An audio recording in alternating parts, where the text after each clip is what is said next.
नमस्कार आप सबको बच्चों, स्वागत है आप सबका एक बार नए सेशन में। तो इस वीडियो में हम लोग पूरा कंप्लीट हम लोग करने वाले हैं एमसीक्यू, और एमसीक्यू होगा सिर्फ और सिर्फ बायोलॉजी का। इसमें पूरा कंप्लीट हम लोग बायोलॉजी को निपटाने वाले हैं, और यहाँ कम से कम आपको 200 से 250 सवाल आपको ऐसा दिया जाएगा जो आपका एग्जाम में बनेगा है, ठीक है। पूरा कंप्लीट आप समझ सकते हैं कि मैराथन सेशन होने वाला है बायोलॉजी का। और इसी प्रकार से आपको एक और वीडियो मिलेगा फुल केमिस्ट्री का, और इसी तरह आपको फिजिक्स का मिलेगा। तो ऑब्जेक्टिव आप यहाँ से पूरा आप आराम से, मतलब यहाँ से आप पूरा भरोसा कर सकते हैं कि यहाँ से सवाल जो है आपका बनेगा, ठीक है। तो चलिए सेशन को स्टार्ट करते हैं ज़्यादा देर ना करते हुए। पहला सवाल जो यहाँ पर आ रहा है वो पूछा जा रहा है कि सजीव में निम्न में कौन जैव प्रक्रम पाए जाते हैं। तो सजीव में कौन कौन सा जैव प्रक्रम पाया जाता है? श्वसन, जनन, पोषण या इनमें से सभी? तो सजीव में जो होता है वो श्वसन भी होता है, जनन भी होता है और पोषण भी होता है, तो इनमें से सभी होगा। फिर अगला सवाल बोला गया है कि अमीबा जो है, अमीबा अपना भोजन ग्रहण करता है किसके द्वारा? तो अमीबा जो अपना भोजन ग्रहण करता है वो कुटपाद के द्वारा करता है, लेकिन अपना भोजन को पचाता है खाद्य रसधानी में या रिक्तिका में, ठीक है। नेक्स्ट क्वेश्चन यहाँ पर आ रहा है कि दांत की सबसे ऊपरी परत कौन सी होती है? तो दांत की सबसे ऊपरी परत जो होती है वो इनामेल होती है, और वही कठोर, बहुत ज़्यादा कठोर होती है। शरीर के सबसे कठोर पदार्थ वही होती है इनामेल, ठीक है। चॉकलेट खाने के बाद जो इनामेल आपका जो है डिस्ट्रॉय होने लगता है, उसके बाद धीरे धीरे रूट कैनाल ट्रीटमेंट आरसीटी कराने के बाद दांत को सही किया जाता है। फिर आगे ट्रिप्सिन नामक जो है एंजाइम कहाँ पाया जाता है? ट्रिप्सिन। तो ट्रिप्सिन आपका जो है अग्नाशय से निकलेगा, जिसको अग्नाशिक रस बोलते हैं, ठीक है। तो ट्रिप्सिन नामक एंजाइम जो आपका मिलेगा वो अग्नाशिक रस में मिलेगा। नेक्स्ट क्वेश्चन है या पेप्सिन नामक एंजाइम भोजन के प्रोटीन को बदल देता है किसमें? तो पेप्सिन जो होता है वो भोजन के मतलब कि पेप्सिन नामक एंजाइम जो होता है वो भोजन का जो प्रोटीन होता है, मतलब प्रोटीन को आप समझ सकते हैं, प्रोटीन को पेप्टोन में बदलने वाला कौन होता है? तो पेप्सिन होता है, ठीक है। पेप्टोन मतलब पेप्सिन जो होता है वो प्रोटीन को पेप्टोन में बदलता है। आप ऐसे भी कह सकते हैं कि प्रोटीन को पेप्टोन में बदलने वाला कौन है? तो पेप्सिन है। फिर आगे एटीपी में फास्फेट की संख्या क्यों होती है? तो एटीपी एक ऊर्जा मुद्रा होती है जो अपने शरीर की आंतरिक ऊर्जा होती है, इसको बोलते हैं एडिनोसिन ट्राइफॉस्फेट। पहले ये एडीपी होता है, लेकिन बाद में इसमें और एक फास्फेट जुड़ता है, तब जाके ये एटीपी हो जाता है, ठीक है। यानी कि एडिनोसिन ट्राइफॉस्फेट पहले होता है, एडीपी यानी कि एडिनोसिन डाइफॉस्फेट होता है पहले, लेकिन बाद में एटीपी हो जाता है, तो उसमें 3 होता है, ठीक है। फास्फेट की संख्या जो होती है वो 3 होती है। नेक्स्ट है मनुष्य में सांस लेने और छोड़ने की क्रिया को क्या कहा जाता है? तो उसको बोलते हैं श्वासोच्छ्वास, यानी कि सांस लेंगे और छोड़ेंगे, तो लेंगे और छोड़ेंगे उसको बोलेंगे श्वासोच्छ्वास। फिर अगला क्वेश्चन निःश्वसन। आप जानते हैं कि इसमें 2 श्वसन होता है, प्रश्वसन और निःश्वसन। तो निःश्वसन द्वारा निकली वायु में क्या होती है? तो निःश्वसन जो होता है उसमें CO2 यानी कार्बन डाइऑक्साइड गैस बाहर निकलता है। फिर आगे निम्नलिखित में से कौन पौधों में जल संवाहक ऊतक है? तो पेड़ पौधों में जल को लेने वाला जो संवहन ऊतक होता है उसको जाइलम कहते हैं, और जो भोजन को आगे लेकर जाता है उसको फ्लोएम कहते हैं। फिर आगे मनुष्य में पाचन क्रिया का आरंभ कहाँ होता है? यानी जैसे ही मनुष्य जो होता है वो यहाँ पे मुख गुहा में खाना डालता है, उसके बाद जो पाचन तंत्र है वो कब से स्टार्ट करता है पाचन का? तो वो मुख गुहा से, यानी कि बकल कैविटी से चालू हो जाता है, और सबसे पहले जो होता है कार्बोहाइड्रेट का पाचन होता था, ठीक है, कार्बोहाइड्रेट का। अगला सवाल यहाँ पर है कि मनुष्य में श्वसन वर्णक पाया जाता है कहाँ पर? तो वो होता है क्लोरोफिल में, सॉरी मनुष्य में बोला है ना, मनुष्य में होगा हीमोग्लोबिन में, ठीक है। और पेड़ पौधों का श्वसन वर्णक कौन होगा? तो क्लोरोफिल होगा। मनुष्य का बोला गया श्वसन वर्णक, इसलिए यहाँ पर हो जाएगा ये हीमोग्लोबिन। अगला कीटों में प्रमुख श्वसन अंग कौन सा है? कीटों में, तो कीट में क्या होता है? ट्रेकिया होता है, ट्रेकिया। ट्रेकिया आप देखिएगा, कछुआ को देखिएगा, सांप को देखिएगा, उस समय आपका ट्रेकिया रहता है। या आप कह सकते हैं तिलचट्टा जो होता है, तिलचट्टा में पूरा हड्डी ऐसे करके हड्डी जुड़ा रहता है, उसको ट्रेकिया कहते हैं। इस टाइप का ट्रेकिया जो होता है इसी से सांस लेता है। फिर आगे है पादप में जाइलम किसका वहन करता है? तो पादप में जाइलम जो है वो जल का वहन करता है। नेक्स्ट क्वेश्चन यहाँ पर है कि मनुष्य में कौन उत्सर्जी अंग यहाँ पर नहीं है? कौन जो है उत्सर्जी अंग नहीं? फेफड़ा, यकृत, वृक्क और अग्न्याशय। तो आप समझ सकते हैं फेफड़ा भी उत्सर्जी अंग है, यकृत भी है, वृक्क भी है, लेकिन अग्न्याशय आपका उत्सर्जी अंग नहीं होता है, अग्न्याशय। फिर अगला रक्त में हल्के पीले रंग के चिपचिपे द्रव को क्या कहते हैं? तो ये होता है प्लाज्मा, ठीक है। प्लाज्मा जो एक द्रव होता है, चिपचिपा द्रव होता है पीले रंग का। नेक्स्ट बोला गया फुफ्फुस शिराएं हृदय के किस वेश्व में खुलती है? फुफ्फुस शिराएं हृदय के किस वेश्व में खुलती है? तो ये दोस्तों जो खुलती है वो बायां अलिंद में खुलता है। हृदय का आपको पता है 4 कोष्ठक होता है, 2 अलिंद होता है और 2 निलय होता है, जिसमें से बायां अलिंद में आपका जो है फुफ्फुस शिराएं हृदय के वेश्व में खुल जाती है। फिर आगे रक्तचाप मापने के लिए विशेष उपकरण को क्या कहते हैं? तो रक्तचाप मापने वाले जो रक्तचाप यानी कि ब्लड प्रेशर, ठीक है। आपको पता है ब्लड प्रेशर जो होता है 120/80 होता है, प्रकुंचन और अनुशीतलन। तो रक्तचाप नापने के लिए विशेष उपकरण जो होता है वो स्फिग्नोमैनोमीटर होता है, ऑप्शन नंबर 1 हो जाएगा। फिर आगे यूरिया रक्त में जो है, यूरिया जो है रक्त में कहाँ से प्रवेश करता है, तो यूरिया जो है रक्त में यूरिया यानी कि पेशाब में जो होता है, ठीक है, तो यूरिया रक्त में प्रवेश कहाँ से करता है, यकृत से यानी कि किडनी से। आगे है पौधों के उत्सर्जी पदार्थ क्या क्या हैं, तो गोंद, रेजिन या टेनिन या सभी, तो पौधों के उत्सर्जी पदार्थ यहाँ पर सभी हो जाएंगे, गोंद, रेजिन और टेनिन सभी। फिर आगे रेजिन किस पौधे का उत्सर्जी पदार्थ होता है, तो रेजिन जो होता है वो चीड़ नामक जो है पदार्थ, चीड़ नामक पौधा होता है उसका ये उत्सर्जी पदार्थ होता है, ऑप्शन नंबर डी होगा। फिर आगे मनुष्य में रक्त को कौन छानता है, तो मनुष्य जो होता है और उसमें रक्त को छानने वाला होता है बोमन संपुट, ठीक है। बोमन संपुट आप देखते होंगे ऐसे करके ऐसे बना होता है, ठीक है, आप जब ब्रिक पढ़ेंगे तो आपको पता चल जाएगा ऐसे ऐसे, ठीक है, तो यही आपका बोमन संपुट होता है और सबसे पहला जो है रक्त को छानने का काम यही करता है। आगे प्रत्येक गुर्दे में कितने नेफ्रॉन होते हैं, तो लगभग आपके 10 से 12 लाख, ठीक है, लगभग आप 12 लाख मान सकते हैं, 12 लाख, यानी कि एक किडनी जो होता है, किडनी को ही गुर्दे बोलते हैं और उसमें नेफ्रॉन यानी कि वृक्काणु का बात कर रहा है तो 12 लाख। फिर आगे पौधे में खाद्य पदार्थों का स्थानांतरण किस रूप में होता है, तो ग्लूकोज या सुक्रोज या स्टार्च या प्रोटीन, तो पेड़ पौधों में जो खाद्य पदार्थ का जो स्थानांतरण होता है वो सुक्रोज के रूप में होता है, ऑप्शन नंबर बी रहेगा। नेक्स्ट है पौधों में श्वसन क्रिया के अंतर्गत एडीपी के टूटने से कितनी ऊर्जा मुक्त होती है, तो लग रहा है ये कि ज़्यादा होगा, 30.5 किलो जूल मोल, ठीक है, ऑप्शन नंबर 1। एक बार इसको हम करेक्ट कर लेंगे लेकिन हमको लग रहा है 30.5 होना चाहिए। फिर आगे प्रकृति में ऑक्सीजन का संतुलन कैसे बना रहता है, तो प्रकृति में ऑक्सीजन का संतुलन जो होता है वो प्रकाश संश्लेषण से बनता है, क्योंकि ऑक्सीजन का प्रयोग कौन करते हैं, हम लोग करते हैं, ठीक है, और कार्बन डाइऑक्साइड का प्रयोग कौन करता है, पेड़ पौधा करता है। तो हम लोग जैसे ही कार्बन डाइऑक्साइड छोड़ते हैं पेड़ पौधा ले लेता है, उसके बाद ये प्रकाश संश्लेषण करके अपना ग्लूकोज बना लेता है खाना, और हम लोग को उसके बदले में क्या देता है, ऑक्सीजन दे देता है, ठीक है, तो इसलिए हम लोग बोल सकते हैं प्रकाश संश्लेषण की क्रिया से संतुलन जो है वो बना रहता है। फिर आगे है मानव हृदय का औसत प्रकुंचन दाब कितना होता है, तो प्रकुंचन दाब आपका 120 होता है और अनुशीतलन जो होता है 180 होता है, सामान्य ब्लड प्रेशर यही होता है।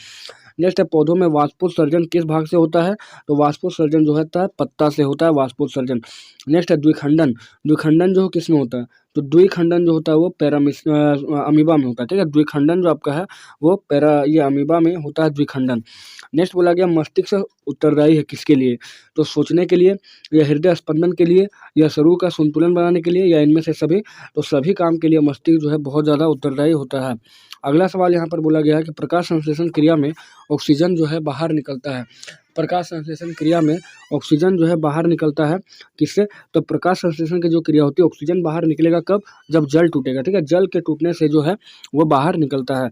अगला सवाल यहाँ पर बोला गया वृक्क किसका भाग है, तो वृक्क आपका जो है उत्सर्जन तंत्र का भाग होता है। नेक्स्ट है ऑक्सिन क्या है, ऑक्सिन क्या है, ऑक्सिन, तो ऑक्सिन आपका एक हार्मोन होता है ऑक्सिन, और ये एक पादप हार्मोन होता है ऑक्सिन, ठीक है।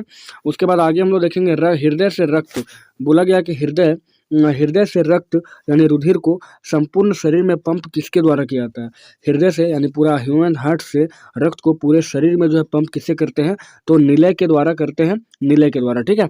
अगला सवाल यहाँ पर बोला गया है कि पत्तियों में गैसों का आदान प्रदान जो है कहाँ से होता है, तो दोस्तों वो होता है रंध्र से, जिसको बोलते हैं स्टोमेटा, ठीक है, बहुत ही इंपॉर्टेंट सवाल है ये सब।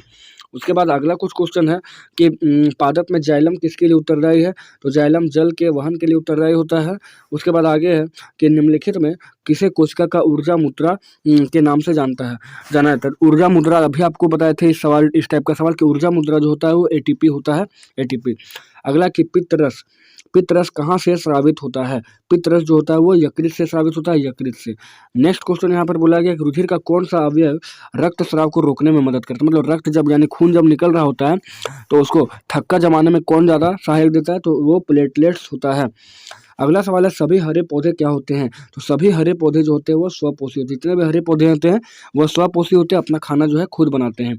अगला है वसा का पाचन जो होता है वो किस रूप में होता है, या वसा का पाचन कौन करता है, तो वसा का पाचन जो है लाइपेज नामक जो है एंजाइम है, लाइपेज वही आपका वसा का पाचन करता है। नेक्स्ट है मानव में प्रमुख उत्सर्जी अंग निम्नलिखित में से कौन सा है, तो वृक्क, रक्त, अग्न्याशय या श्वेत ग्रंथि, तो वृक्क होगा उत्सर्जन यानी कि किडनी। उसके बाद अगला अमीबा अपना भोजन कैसे पकड़ता है, तो कुटपात के द्वारा पकड़ता है, ठीक है। अगला सवाल है किस प्रकार के श्वसन को से अधिक ऊर्जा मुक्त होती है, यानी कि किस प्रकार का श्वसन से अधिक ऊर्जा मिलता है हमको, तो वो वायवीय श्वसन होता है, इससे मिलता है दोस्तों 38 ATP, ठीक है, 38 ATP, और अवायवीय श्वसन जो होता है उससे 2 ATP मिलता है। अब अगला सवाल देखें, मछली का श्वसनांग कौन सा है, यानी मछली जो है वो सांस किससे लेती है। तो मछली जो है वो सांस लेती है गिल्स से, या गलफड़ा इसको बोलते हैं, या इसको इसी को बोलते हैं कुलोम। ठीक है, तो आप ध्यान से याद रखेंगे। अगला प्रकाश संश्लेषण की क्रिया होती है किसमें, तो हरे पौधे में होती है प्रकाश संश्लेषण। अगला मानव हृदय में कितने कोष्ठक होते हैं, तो उसमें होते हैं 4। मानव हृदय में 4 कोष्ठक होते हैं, जिसमें से 2 अलिंद होता है और 2 निलय होता है। फिर आगे बोला गया रक्त क्या है, तो उत्तक है, पदार्थ है, कोशिका है। तो रक्त दोस्तों जो होता है वह उत्तक होता है, और ये संयोजिक उत्तक होता है, तरल संयोजी उत्तक होता है रक्त। कनेक्टिंग टिश्यू आप बोल सकते हैं, क्योंकि ये कनेक्ट करने का भी काम करता है। आगे मानव आहार नाल का सबसे लंबा भाग क्या होता है, तो मानव आहार नाल का सबसे लंबा भाग जो होता है वो छोटी आंत होता है, छोटी आंत। नेक्स्ट है, मानव शरीर की सबसे लंबी कोशिका कौन होती है, तो न्यूरॉन होती है, और न्यूरॉन को ही कहा जाता है तंत्रिका कोशिका जो बहुत ही इंपॉर्टेंट चीज़ है। आगे हरे पौधे जो है कहलाते हैं, हरे पौधे क्या कहलाते हैं, तो उत्पादक कहलाते हैं हरे पौधे। अगला सवाल यहाँ पर बोला गया कि स्त्रियों में संपन्न होने वाले प्रजनन चक्र को क्या कहते हैं, तो स्त्री में जो 28 दिनों पर जो चक्र होता है उसको रजोधर्म भी कहते हैं, मासिक चक्र भी कहते हैं, और मासिक धर्म भी कहते हैं, या अंग्रेजी का बात करें तो उसको मेंस्ट्रुएशन साइकिल कहते हैं, यानी कि आपका डी ऑप्शन नंबर जो है सही हो जाएगा। फिर आगे फूल में नर प्रजनन अंग को क्या कहते हैं, फूल में जो नर प्रजनन अंग होता है उसको क्या कहते हैं, तो पुंकेसर कहते हैं, और अगर स्त्री का बात किया जाता है तो वो स्त्री केसर होता। फिर अगला है कि द्विखंडन और बहुखंडन विधि से उत्पन्न वंशजों को क्या कहते हैं, तो उसको अनुजात कहते हैं। ठीक है, द्विखंडन और बहुखंडन विधि से उत्पन्न वंशजों को अनुजात कहा जाता है। अगला है महिला में मासिक चक्र की अवधि कितनी होती है, तो 28 दिन, और कई बार ये आगे पीछे हो जाता है, 28 दिन आपको याद रखना है। फिर आगे हाइड्रा में किसके द्वारा अलिंगी जनन होता है, तो हाइड्रा में जो होता है, हाइड्रा और ईस्ट में जो होता है वो मुकुलन के द्वारा होता है। और अगला है, इनमें से कौन अलिंगी जनन की विधि है, तो अलिंगी जनन की विधि बोला गया विखंडन, बीजाणु जनन, या मुकुलन, या सभी। तो अलैंगिक जनन जो आपका है होता है तीनों विधि होता है। अलैंगिक जनन में सिर्फ एक जनक का जरूरत होता है। अगला है, एक लिंगी पुष्प का उदाहरण यहाँ पर कौन सा है, पपीता, उड़हुल, सरसों, या इनमें से कोई नहीं। तो एक लिंगी का जो होगा पपीता हो जाएगा, बाकी आप उड़हल ले लीजिए और सरसों ले लीजिए, ये द्विलिंगी होता है। फिर अगला सवाल है, प्लेनेरिया में अलैंगिक जनन की विधि क्या होती है। प्लेनेरिया में अलैंगिक जनन की विधि जो है वो क्या होती है, तो प्लेनेरिया में जो होता है अपखंडन होता है। अगला है, बीजांड की दीवारें मोटी होकर क्या बनाती है, तो बीजांड की दीवारें जो होती है वो मोटी हो जाने के बाद बीजावरण बनाती है, बीजावरण, आप ध्यान से समझिएगा। फिर आगे डीएनए कहाँ पाया जाता है, तो डीएनए आपका है कोशिका के केंद्रक में पाया जाता है। खाली केंद्रक दे देगा तो नहीं, कोशिका के केंद्रक आप देख सकते हैं। फिर आगे है, मानव का जो भ्रूण होता है जिसको प्लेसेंटा के द्वारा मिलता है खाना पीना, ठीक है, तो वो मानव भ्रूण का विकास कहाँ पर होता है, तो वो होता है गर्भाशय में। अगर बोला जाए कि मतलब कि ये निषेचन कहाँ पर होता है, तो आप कह सकते हैं अंडवाहिनी यानी कि फैलोपियन ट्यूब में, लेकिन भ्रूण का जो बाद में विकास होगा वो गर्भाशय से होगा, गर्भाशय से। आगे है, पुंकेसर के अप्रभाग को क्या कहते हैं, तो पुंकेसर में जो अप्रभाग जो पाया जाता है उसको अग्रभाग उसको बोलते हैं परागकोश, ठीक है। और आपका पुंकेसर का जो नीचे वाला भाग होता है उसको बोलते हैं तंतु। फिर डीएनए का पूरा नाम क्या है, तो इसका होता है डीऑक्सीराइबो न्यूक्लिक एसिड। और आरएनए का पूछा जाए तो राइबो न्यूक्लिक एसिड बोलेंगे, जो एक प्रोटीन का काम करता है। फिर आगे, यौवन की आयु क्या होती है लड़कियों में, तो 10 से 12 वर्ष, ठीक है, 10 से 12 वर्ष आप कह सकते हैं यौवन की उम्र। आगे, अंडोत्सर्ग जो है कब होता है, अंडोत्सर्ग जो कब होता है, तो रजोधर्म के 12 से 14 दिन के बाद जो है अंडोत्सर्ग होता है, ध्यान से आप याद रख लेंगे इसको। फिर अगला, अस्पायरोगारा में प्रजनन की क्या विधि होती है, तो अस्पायरोगारा जो होता है उसमें खंडन विधि होता है। फिर नेक्स्ट है, पौधों में जनन अंग कहाँ पर पाया जाता है, तो पौधों में जो जनन अंग है वो दोस्तों पुष्प में पाया जाता है। आप पढ़े भी होंगे पुष्पी पादप में लैंगिक जनन, ठीक है, तो पौधों में जनन अंग आपको कहाँ मिलेगा, पुष्प में मिलेगा। आगे है, एड्स किसके द्वारा होता है, तो जीवाणु, प्रोटोजोआ, विषाणु, या उपर्युक्त सभी। तो यहाँ पे एड्स जो होता है वो विषाणु के वजह से होता है। एड्स जो होता है विषाणु यानी कि वायरस होता है, वायरस के द्वारा हो जाएगा। जीवाणु यहाँ आंसर दिया है पर जीवाणु होगा नहीं, बल्कि होगा यहाँ पे विषाणु, वायरस के द्वारा। HIV एड्स होता है, ठीक है, इसलिए वायरस हो जाएगा। फिर आगे है, निम्नलिखित में यौन संचरित रोग यहाँ पर क्या है, तो गोनोरिया, बुखार, तपेदिक, या उपर्युक्त सभी। तो गोनोरिया इसका जो होगा यौन संचरित रोग होगा। आगे है, शुक्राणुओं का प्रमुख संग्रह स्थान को क्या कहते हैं, तो शुक्राणुओं के प्रमुख संग्रह स्थान को जो है एपिडिडमिस कहते हैं, एपिडिडमिस, ठीक है। और इसका निर्माण जो होता है वो कहाँ पर होता है, तो वो वृषण में होता है, लेकिन उसका संग्रह स्थान जो होता है एपिडिडमिस होता है। फिर आगे है, मादाओं में प्रायः कितने वर्षों की आयु में अंडोत्सर्ग बनना बंद हो जाता है, तो वो यानी अंडोत्सर्ग यानी कि अंडाणु, ठीक है, अंडाणु, तो अंडाणु जो है 50 साल के बाद जो है बनना बंद हो जाता है। नेक्स्ट क्वेश्चन है, निम्न में कौन मानव में मादा जनन तंत्र का भाग नहीं है। मादा जनन तंत्र भाग नहीं, इसका मतलब कि नर जनन तंत्र का भाग बोला है, तो अंडाशय, शुक्रवाहिका, गर्भाशय, डिम्बाइनी, डिम्ब वाहिनी, तो यहाँ पर क्या हो जाए, शुक्रवाहिका आपका सही आंसर हो जाएगा। नेक्स्ट है, मुकुलन द्वारा लैंगिक जनन किसमें होता है, तो वो ईस्ट में होता है, और आपका इसमें मुकुलन द्वारा होता है ईस्ट में और इसमें मुकुलन में, ठीक है। आगे है, आगे जो है वो होता है नर युग्मक एवं मादा युग्मक के संकुलन को क्या कहते हैं, तो जहाँ नर युग्मक, ठीक है, नर युग्मक यानी कि आप कह सकते हैं कि शुक्राणु, और मादा युग्मक जो है अंडाणु, ये दोनों मिलता है तो इसको क्या बोलते हैं, निषेचन, फर्टिलाइजेशन कहा जाता है। फिर आगे परागकोश में होते हैं, तो परागकोश में आपके परागकण होते हैं जो छोटा छोटा इस तरह से मान के चलिए, ये हुआ आपका परागकण, ठीक है, ये हमारा परागकोश हुआ, तो परागकोश में आपका पतला पतला जो पीला पीला कलर का जो मिलता है वही आपका परागकोश परागकण होता है। फिर आगे पुष्पी पादप में लैंगिक जनन किनके द्वारा होता है, तो पुष्पी पादप में होता है फूल के द्वारा यानी पुष्प के द्वारा। फिर अगला, फूल में नर प्रजनन अंग क्या है, फूल में जो है नर प्रजनन अंग क्या है यहाँ पर, तो फूल में नर प्रजनन अंग का अगर बात किया जाए तो वो आपका हो जाएगा क्या, पुंकेसर होगा। फिर अगला, अंडाणु निषेचित होता है कहाँ पर, तो फेलोपियन नलिका या फिर फेलोपियन ट्यूब आप कह सकते हैं, अंडाणु का निषेचन, ठीक है, हाँ यही होगा, ठीक है। हालांकि ये नहीं बोला है, लेकिन बोला है कि अंडाणु निषेचित होता है कहाँ पर, तो योनि में, गर्भाशय में, फेलोपियन नलिका में या अंडाशय में। यानी अंडाणु जो कहाँ से बनता है, तो अंडाणु बनता है अंडाशय से, लेकिन बाद में जो है वो निषेचन जो होता है, फाइनली निषेचन जो होता है वो फेलोपियन ट्यूब में होता है। फिर आगे, लिंग गुणसूत्र का पूर्ण जोड़ा पाया जाता है किसमें, तो पूर्ण जोड़ा आपको मिलेगा कहाँ पर, स्त्री में, क्योंकि वहाँ पर XX मिलता है, ठीक है, इसलिए आपको पूर्ण जोड़ा बोला है। फिर आगे, शुक्राणु का निर्माण कहाँ होता है, तो शुक्राणु का निर्माण आपका वृषण में होता है, टेस्टिस में। फिर आगे है कि अलैंगिक जनन मुकुलन विधि के द्वारा किसमें होता है, तो ईस्ट में होता है। और अगला बोला है कि एक उभयलिंगी जंतु कौन है, उभयलिंगी यानी कि दो लिंग होना चाहिए, तो केचुआ जो आपका है यही उभयलिंगी होता है। फिर अगला क्वेश्चन यहाँ पर बोला गया है कि निम्न में कौन एक लिंगी पुष्प है, एक लिंगी पुष्प कौन है, तो वो पपीता का होगा। फिर आगे, अंडाणु निषेचित होता है कहाँ पर, हाँ अंडाणु निषेचित होता है फेलोपियन ट्यूब में, ठीक है, ये सही है, अंडाणु निषेचित होता है फेलोपियन ट्यूब में। अगला है, पुष्प का नर भाग क्या है, तो पुष्प का नर भाग जो होता है पुमंग भी बोलते हैं उसको, क्योंकि पुंकेसर के जो ग्रुप होते हैं उसको पुमंग कहते हैं, और जो स्त्री केसर के जो ये होते हैं ग्रुप होते हैं उसको जायांग कहा जाता है, ध्यान से आप समझिएगा, जायांग कहा जाता है। फिर यहाँ पर देखेंगे अगला सवाल बोला गया, गुणसूत्र की खोज किस ईस्वी में हुई थी, तो 1875 में हुई थी गुणसूत्र की।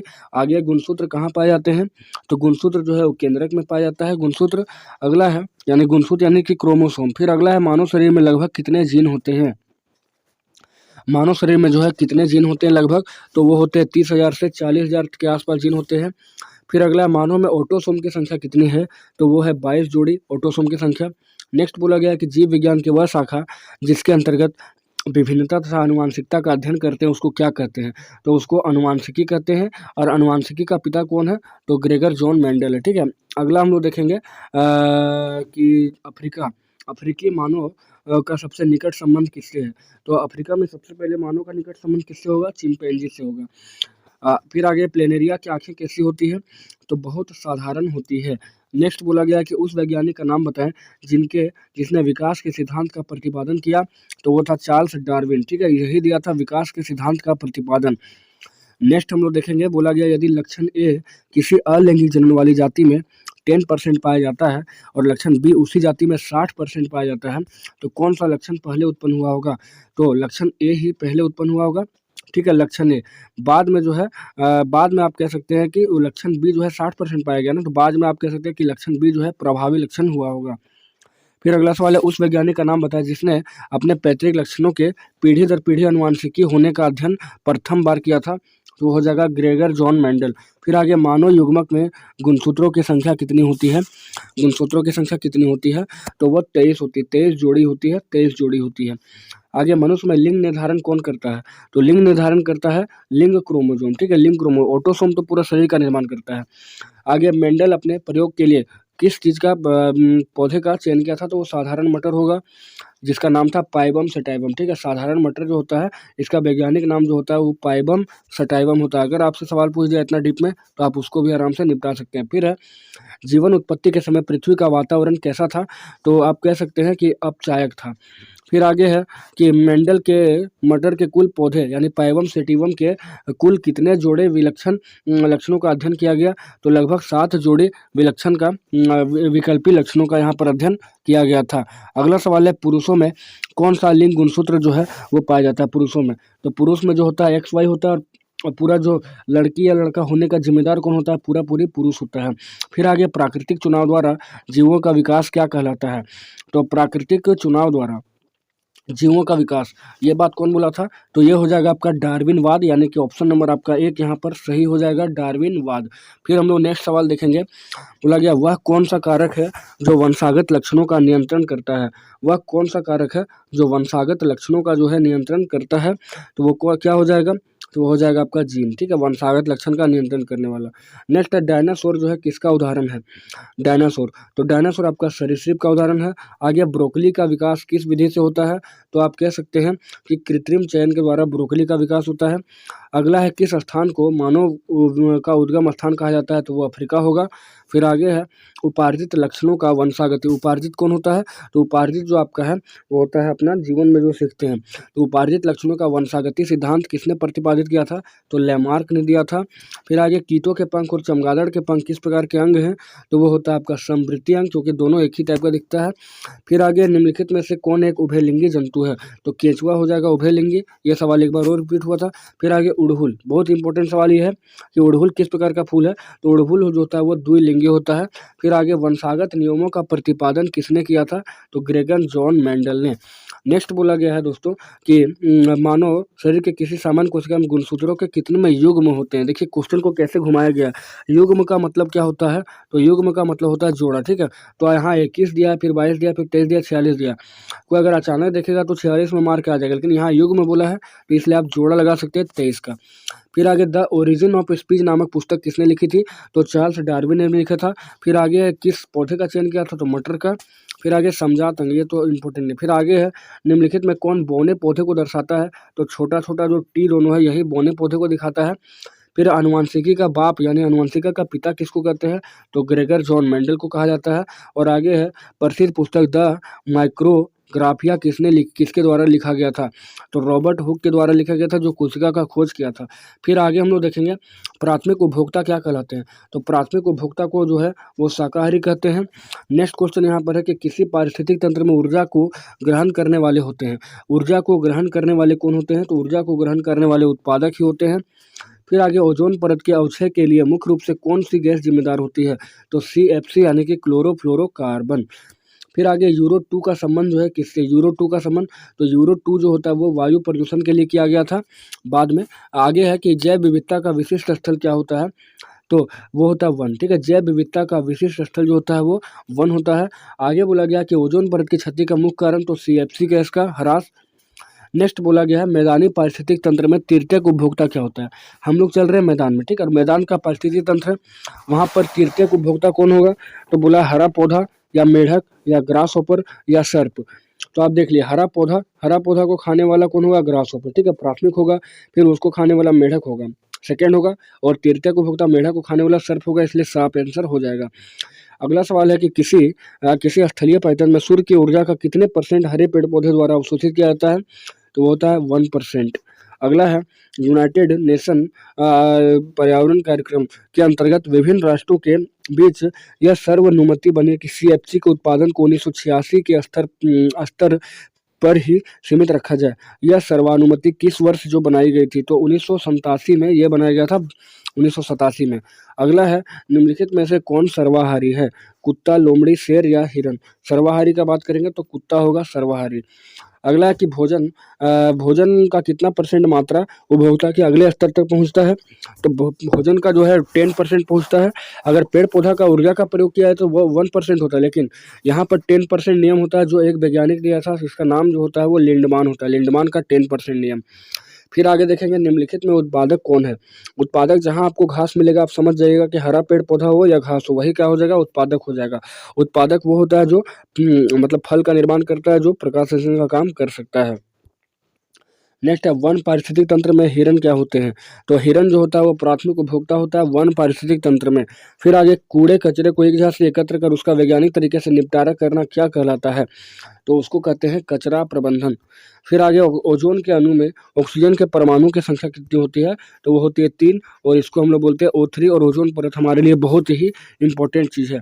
फिर आगे बोला गया है कि सही आहार श्रृंखला यहाँ पर कौन है, तो चिड़ियाँ, सांप या घास, या तो फिर मछली घास या गाय, या फिर बकरी घास या हिरन, या घास हिरन शेर। तो घास हिरन शेर हो जाएगा, तो घास जो है प्राथमिक उत्पादक है, फिर प्राथमिक होता है हिरन होगा, और फिर द्वितीय उपभोक्ता यहाँ पर शेर हो जाएगा।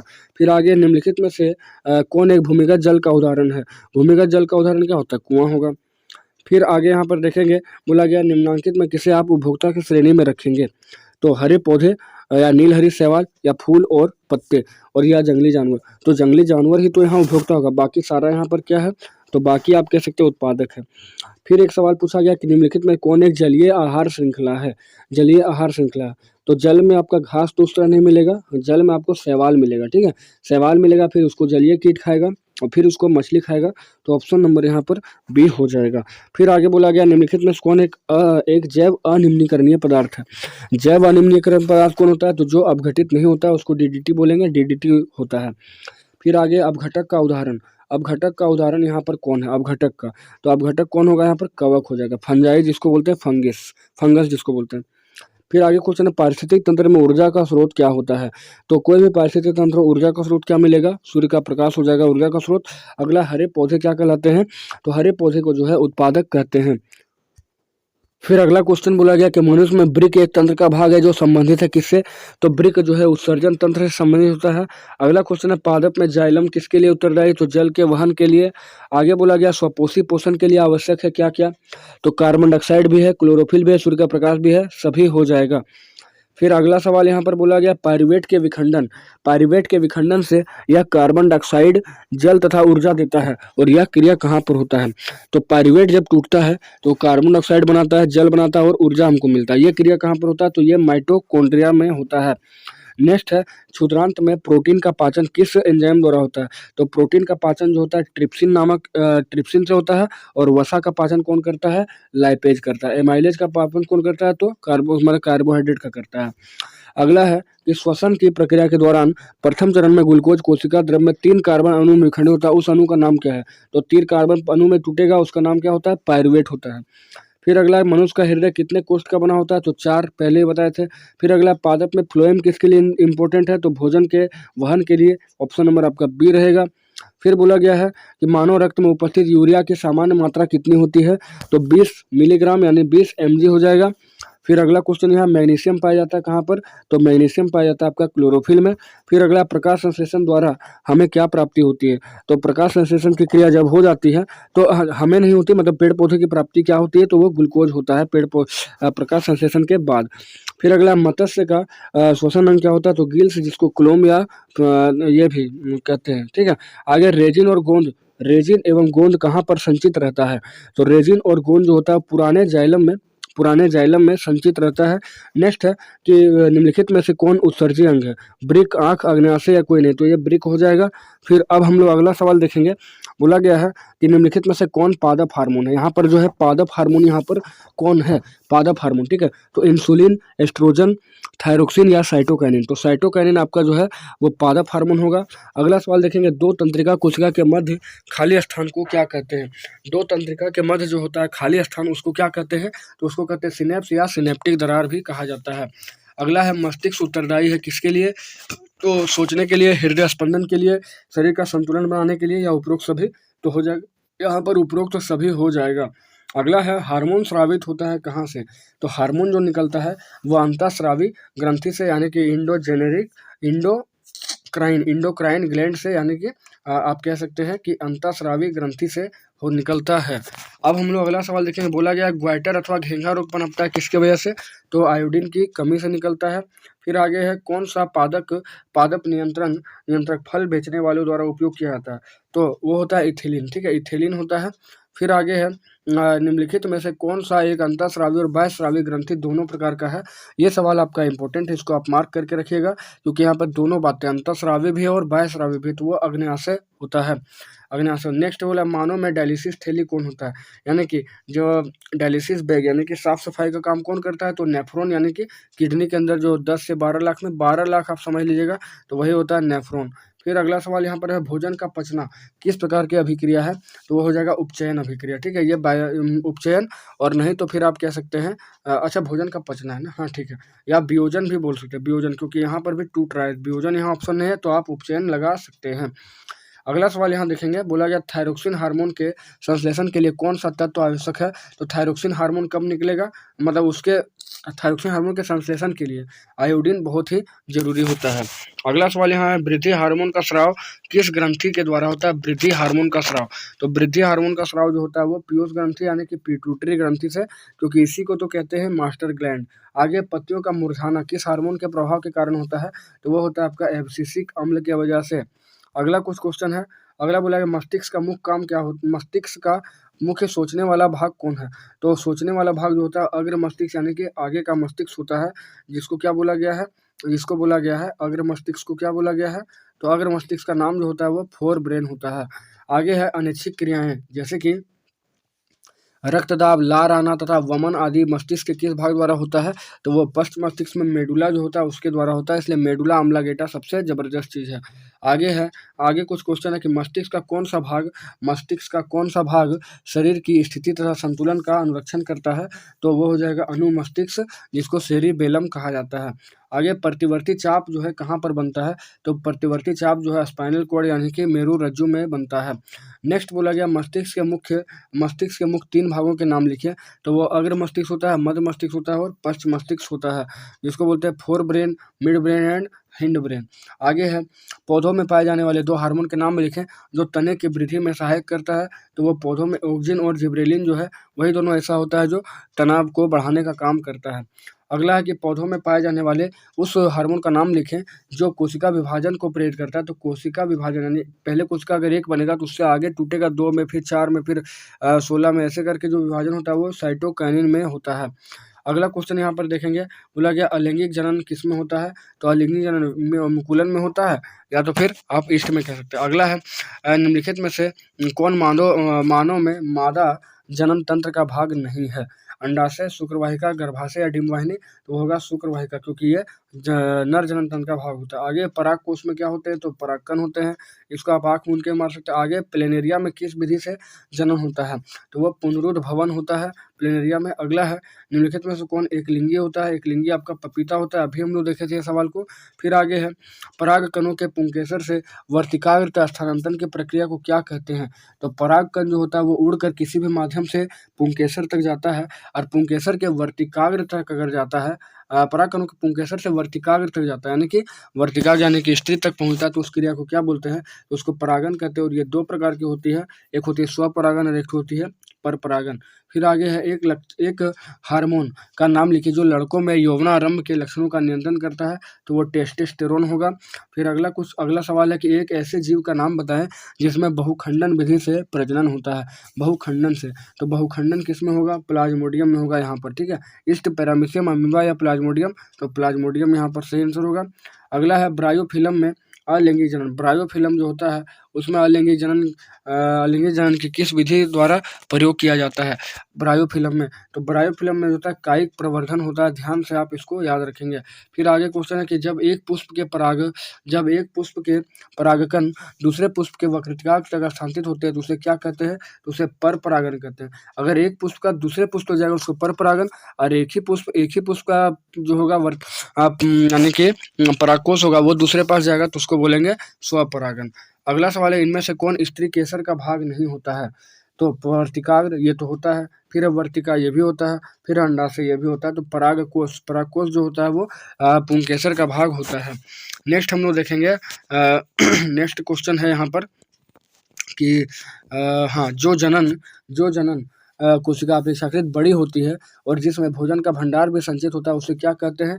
तो उसे मादा युग्मक कहा जाता है। मादा युग्मक यानी कि फीमेल जीमेट। ठीक है, अगला सवाल है, इनमें से कौन नर जनन तंत्र का भाग नहीं है? यानी कि आपको पूछा है मादा जनन तंत्र का भाग। तो वृषण ये तो होता है नर जनन तंत्र का, फिर शुक्राणु नर जनन तंत्र का होता है, शुक्रवाहिनी ये भी, वेस्ट डिफरेंसेस जो होता है ये भी होता है, लेकिन यूट्रस जो होता है यानी गर्भाशय जो होता है ये आपका इसका भाग होता है मादा जनन का।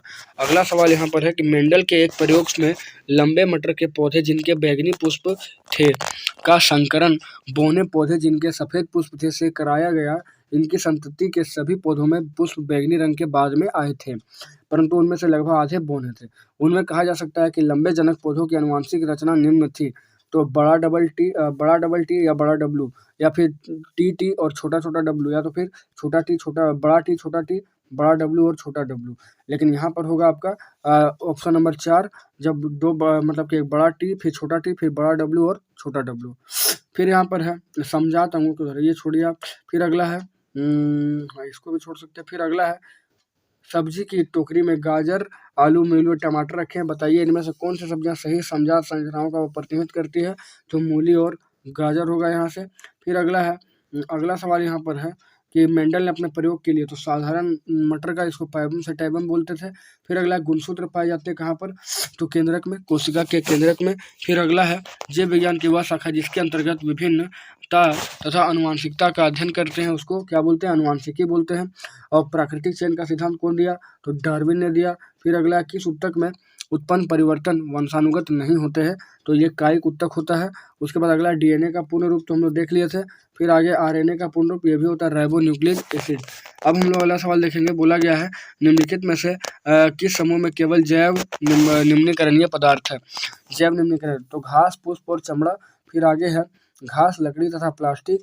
फिर आगे है फलों के छिलके, केक और नींबू का रस। फिर आगे केक, लकड़ी का घास। ठीक है, केक, लकड़ी और घास। तो आपका ऑप्शन नंबर ए तो पक्का होगा, जैव निम्नीकरणीय, क्योंकि ये पूरा अपघटित होगा। फिर आपका घास, लकड़ी, प्लास्टिक नहीं होगा। ठीक है, लेकिन बाकी आपका फलों के छिलके हो जाएगा, केक हो जाएगा और नींबू का रस भी हो जाएगा। फिर आगे केक, लकड़ी और घास हो जाएगा, ये भी हो जाएगा। फिर अगला सवाल देखेंगे, बोला गया इनमें से कौन एक भौतिक कारक नहीं है? तो ताप, वायु, वर्षा, सूक्ष्मजीव। तो सूक्ष्मजीव आपका भौतिक कारक नहीं होता है। फिर आगे निम्नलिखित में से आहार श्रृंखला का निर्माण यहाँ पर कौन कर रहा है सही तरीके से? तो ऑप्शन नंबर आपका यहाँ पर हो जाएगा बी, घास, उसको खाएगा बकरी, फिर बकरी को खाएगा मानव। तो यही आपका हो गया आहार श्रृंखला। फिर अगला सवाल यहाँ पर बोला गया है निम्नलिखित में से कौन पर्यावरण मित्र व्यवहार कहलाते हैं?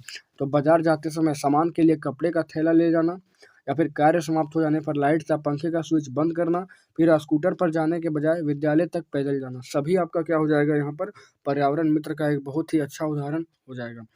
फिर आगे है निम्न में कौन अजैव पदार्थ है? अजैव निम्नीकरणीय है। तो लकड़ी, प्लास्टिक, कागज या टमाटर। तो प्लास्टिक हो जाएगा क्योंकि ये गलता नहीं है। फिर अगला एक पारितंत्र में निम्नलिखित में से कौन शामिल होता है पारितंत्र में? तो जीवधारी और निर्जीव दोनों होता है।